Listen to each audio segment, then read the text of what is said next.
positive thoughts in this system of things, and namaste. So, hello everyone, and part four of this podcast is the importance of forgiving others, steps that you can take, and things that you need to consider. So, we're carrying on from part three regarding the steps you need to basically consider, um, and just to keep this in mind basically.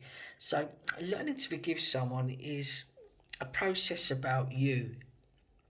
It's about how you progress, your anger and pain, and not the person who wronged you.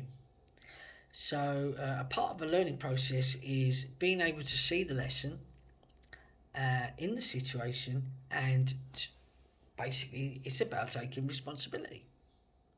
You have to take responsibility, even if somebody's wronged you. So, it's important to take responsibility for yourself, for your own well-being, and for your own health. Now, it's not about the other person that hurt you. That type of thinking keeps you in victim mode. So remember, when you're a victim, basically you don't have power.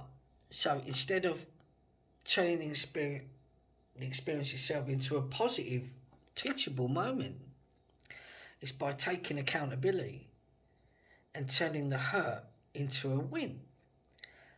So it's for yourself, and it's about yourself. It's about your well-being. It's about taking accountability and taking responsibility, even if somebody's wronged you with somebody else's actions.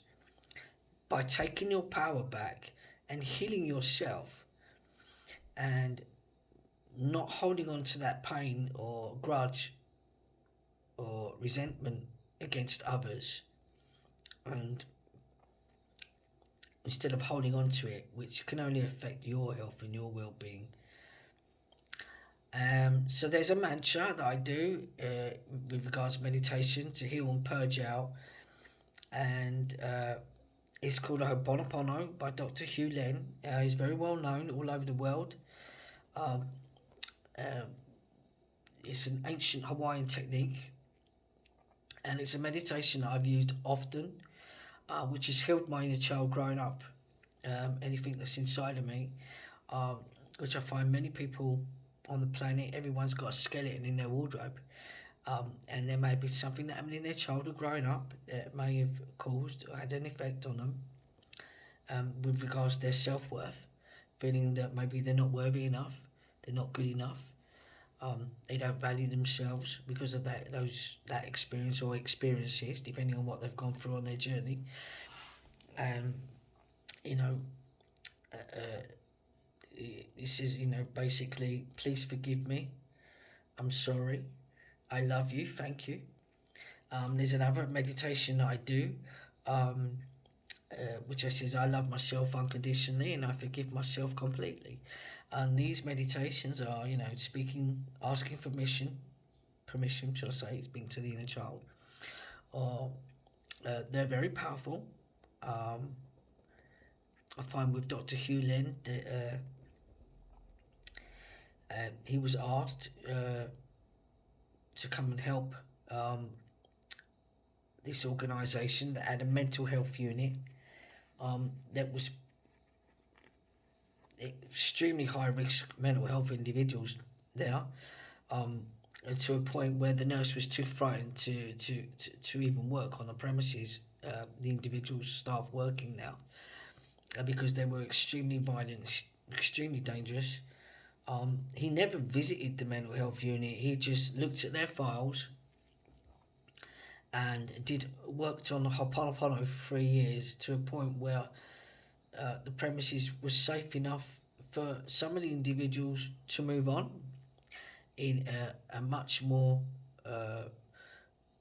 should I say, low risk regarding health and safety environment, and whereby staff were able to walk and work on the premises and walk around and take care of these mental health individuals, feeling a lot more safer and comfortable in the environment they're working in, and basically just cleaned up. He just did the hop on for 3 years, worked on these individuals and completely changed these individuals from what they were.